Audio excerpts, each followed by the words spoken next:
안녕하십니까? 떨 매니저 빠이루닷컴 TV입니다. 안녕하세요. 떨기나무입니다. 자, 오늘은 여러분들이 아실만한 인물 준비했습니다. 바로 아도니람 저드슨이라는 분에 대해서 오늘 떨기나무님과 저 떨 매니저와 같이 한번 이야기해보는 시간을 가져보도록 하겠습니다. 네, 먼저 그럼 매니저님께서 아도니람 저드슨 선교사님에 대해서 좀 책을 읽고 그 책에 대해서 좀 간략하게 소개를 좀 해주셨으면 감사하겠습니다. 참고로 이 책은 이렇게 소개해 주세요. 네. 네. 이 책은 묵상하는 사람들 프리셉트라는 곳에서 낸 책입니다. 이 아도니람 저드슨 이 분은 버마 선교에 길을 내주신 분이라고 할 수 있습니다. 성경을 버마어로 번역을 하시고 거기에다가 버마어 사전까지 만드신 분입니다. 그 사전은 현재까지도 잘 쓰이고 있으며 버마는 현재 미얀마입니다. 그렇군요. 참고로 이 미얀마에 대해서 먼저 간략하게 소개를 해드리겠습니다. 미얀마 하면 우리 이 뜻은 강한 사람이라는 뜻인데 미얀마는 연방공화국이에요. 그래서 위치는 우리가 아시는 분도 있고 모르시는 분도 있겠지만 인도 동부 그리고 방글라데시에 위치한 이 벵골만에 위치한 나라인데 국토 면적은 동남아시아 가운데 가장 커요. 크고 우리 한반도의 한 3배 정도 되는 나라고 되게 넓은 땅을 굉장히 가지고 넓고 있네요. 그리고 자원이 아주 풍부한 나라입니다. 석유부터 보석, 금 그런 부분들이 아주 많이 나온 나라고 그러니까 좀 중요한 것들이 좀 많이 있는 그런 국가라고 할 수 있겠네요. 그렇기 때문에 이 버마라는 미얀마라는 이 나라가 외세 침범을 많이 겪고 많은 아픔을 겪습니다. 네. 민족 자체는 135개 연방국가예요. 미국처럼 연방국가입니다. 그 중에 이제 미얀마 인구, 버마족 인구가 가장 많아요. 그래서 이 미얀마라는 이름이 나중에 버마라는 국명이 1989년도에 바뀌게 되죠. 네. 그래서 그런 역사가 좀 있고요. 또 얘기가 나왔으니까 조금 더 말씀을 드리면 우리나라처럼 1948년에 같은 해에 독립은 했지만 이제 공산화가 돼요. 그리고 나서 군부 독재에 의해서 독재 정권이 들어서고 많은 독재에 항거하는 많은 시민들이 그걸로 인해서 고통을 겪습니다. 그런 중에 이제 국제사회가 군부에 압력을 넣어서 2010년에 이제 총선을 실시하는데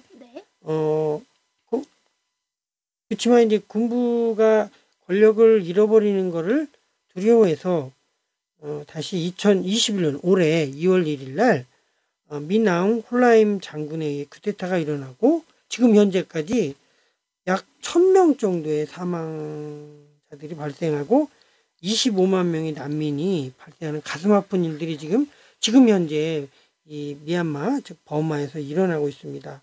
우리가 잘 아는 이 아웅산 수치 여사, 그러니까 이 버마의 아주 영웅이죠. 버마라는 나라를 오늘날에 이르는 나라로 만든 것이 이 아웅산 장군인데, 아웅산 장군의 딸이 아웅산 수치 여사인데, 이 수치 여사가 1991년에 노벨 평화상을 받고, 이 수치 여사가 이끄는 이 민정이 민간 정부가 국민들의 압도적인 지지를 받았지만 군부가 그러한 이권 또 정치적인 소외 때문에 다시금 쿠데타를 일으켜서 지금까지 지금 많은 고통 가운데 있는 나라가 버마입니다.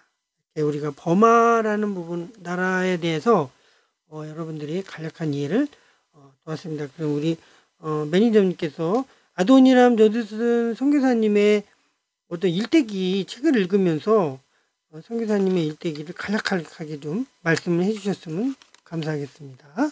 네, 일단 이 아도니람 저드슨 이분은 1788년에 출생을 하셨습니다. 출생을 하셔서 미국 분이죠? 네, 미국 네, 분이죠. 미국 분입니다. 분인데 이제 버마로 가셔서 이제 다시 선교를 하시게 됩니다. 원래는 부모님이 조금 독실하신 분이셔서 잘 들었었는데 이제 나중에 가니까 조금 반항심이 커지고 해서 조금 잠깐 방황을 그렇죠. 저드슨 선교사님이 브라운 대학 출신이에요. 브라운 대학이 굉장히 명문 대학이거든요. 네. 그 대학에 가서 어떤 이제 사상적인 갈등을 많이 겪는 시기가 있었던 것으로 알아요. 네, 그죠? 네, 그래서 20살 때 복음을 받아들이고 미얀마, 즉 버마의 선교사로 부르시는 하나님의 음성을 들으셔서 버마로 떠나신 거죠. 그래서 이후 1812년 때 20대 때 새로운 20대를 아예 하나님께 바치는 거죠. 그러니까 정말 그냥 이것만 봐도 솔직히 가장 활발하게 지내야 할 20대를 하나님께 바쳤다라는 건 정말 큰 의미가 아닐까라고 저도 생각을 합니다. 그래요. 이 참고로 말씀드리면 아도니람 저드슨 선교사님이 이 버마로 오게 되는 여러 가지 이유 중에 하나가 인도에 있는 윌리엄 캐리 선교사님의 영향을 받아서 인도 바로 옆이 버마예요. 그래서 버마 양곤으로 1813년에 당시에는 선교사님들이 없었어요. 그때 이제 미얀마의 양곤으로 왔지만 전도하는 대상은 버마족이 아니라 카렌족을 대상으로 전도를 하게 됐습니다. 그런데 이 미얀마는 강력한 불교 정책을 실시했기 때문에 그래서 그 기독교자들에 대한 그런 핍박이나 박해가 엄청 심해서 많이 심했죠. 후에 설명드릴 그 감옥에 갇혔을 때도 많이 큰 고문을 당하셨던 걸로 알립니다. 자, 계속해서 일대기를 좀 얘기해 주세요. 네.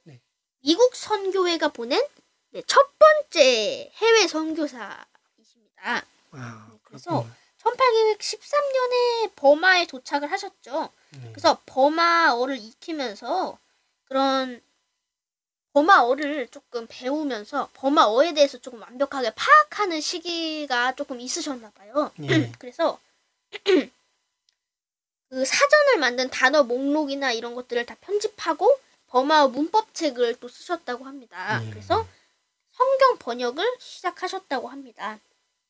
1813년에 성경 번역을 시작하신 거죠. 버마어로 성경을 번역하는 일을 시작하신 거고요.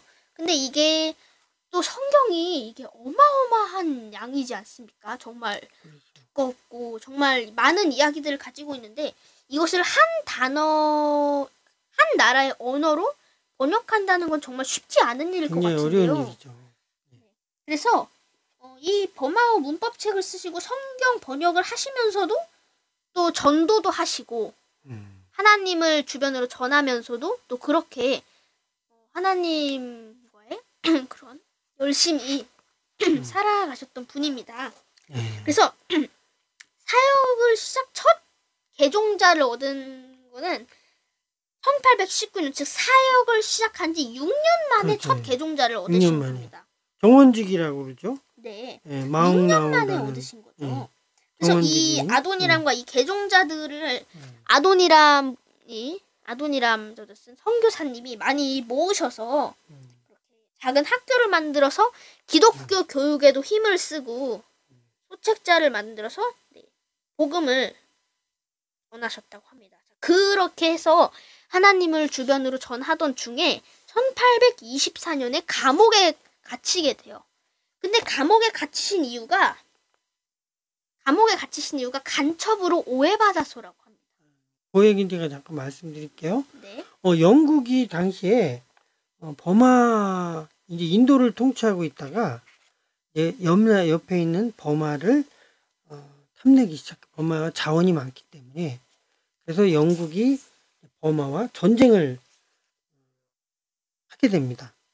그 전쟁을 하게 되면서 전쟁이 일어나게 되면서 당연히 전쟁이 일어나니까 버마 입장에서는 외국인들이 다 자기 나라를 해롭게 하는 간첩으로 오인을 하게 돼서 결국은 아도니람 저준 선교사님도 간첩으로 몰려서 1년 6개월 정도 감옥 생활하면서 엄청난 고문과 그리고 고난을 겪게 되는 걸 겪게 되죠. 그 사항에 대해서 조금 이 책에 그 내용이 나오죠? 한번 네, 그 얘기 좀 해주시겠습니까? 당한 고문에 네. 대해서 조금 설명을 드리자면, 그러니까 잠을 주무실 때도 그냥 편하게 누워서 잠을 자지를 못하고 거꾸로 매달려서, 즉 발이 하늘 쪽으로 올라가 있는 상태에서 팔과 다리가 묶인 채로 잠을 자셔야 했고, 그렇죠. 쇠사슬로 또, 네. 묶어서 거꾸로. 네, 또 주는 그죠. 음식도 영양가가 너무 없어서 뼈가 다 보일 지경으로 건강도 악화되시고, 그러니까 그렇게 몸도 좋으시고 그렇게 건강이 좋으셨던 분이 이런 고문을 당하시고 되지도 않는 영양분을 섭취하셔서 이렇게 조금 이때가 건강이 제일 악화되신 때가 아닌가 싶습니다. 그래서 이런 고문을 당하시다가 결국은 감옥을 나오게 되었습니다. 나오게 되는데 이제 그 과정에서 이제 또 몇 년 후에 사랑하는 아내 낸시와 그죠? 네. 9개월 된 딸을 잃게 되는 가슴 아픈 일들이 있죠. 말라리아로. 예. 참 선교라는 것이 우리가 생각할 때 정말 너무 큰 헌신이고 하나님을 위해서 이렇게 자신의 삶을 드릴 수 있다라는 것은 너무 큰 영광이지만 가정적으로는 아도니람 선교사님 개인적으로 삶으로는 너무 큰 아픔을 많이 겪게 돼요. 네, 너무 아내를. 큰 아픔을 그쵸? 어떻게 겪게 되셨냐면은, 네. 그러니까 아내도 죽고 자식 딸들도 딸도 죽고, 죽고 그죠? 그러니까 그게 한 명만 죽은 게 아니라 나서 1년 되지도 않고 죽고, 병에 걸려서 죽고, 몸이 약해서 죽고. 그리고 다시 그렇게 재혼을 됩니다. 했지만 이제 재혼한 그 여성 선교사 선교사님도 미국으로 선교 자금을 얻으러 가다가 선교사님도 두 번째 아내도 돼요. 네. 그런 일 아픔을 겪습니다. 그러니까 저는 이렇게 생각해요. 그러니까 아내가 죽고 아들과 딸이 죽고 이런 시련을 겪어도 하나님을 끝까지 의지하고 성경을 번역하고 이렇게 하셨다는 게 저는 솔직히 이게 조금 너무 은혜로 다가오는 것 같습니다. 그렇죠. 웬만한 저기 같았으면 아내를 잃고 딸을 잃었으면 방황을 많이 물론 선교사님도 그걸로 인해서 심각한 우울증을 겪기도 하고 사역에 많은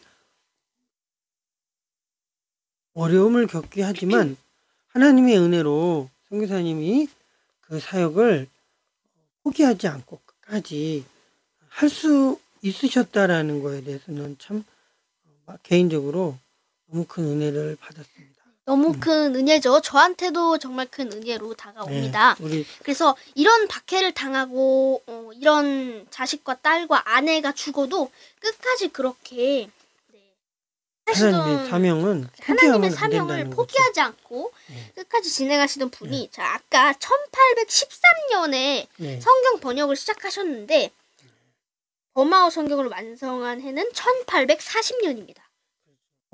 전체로 그러니까 완역한 27년 동안 네. 성경을 번역하셨다고 합니다.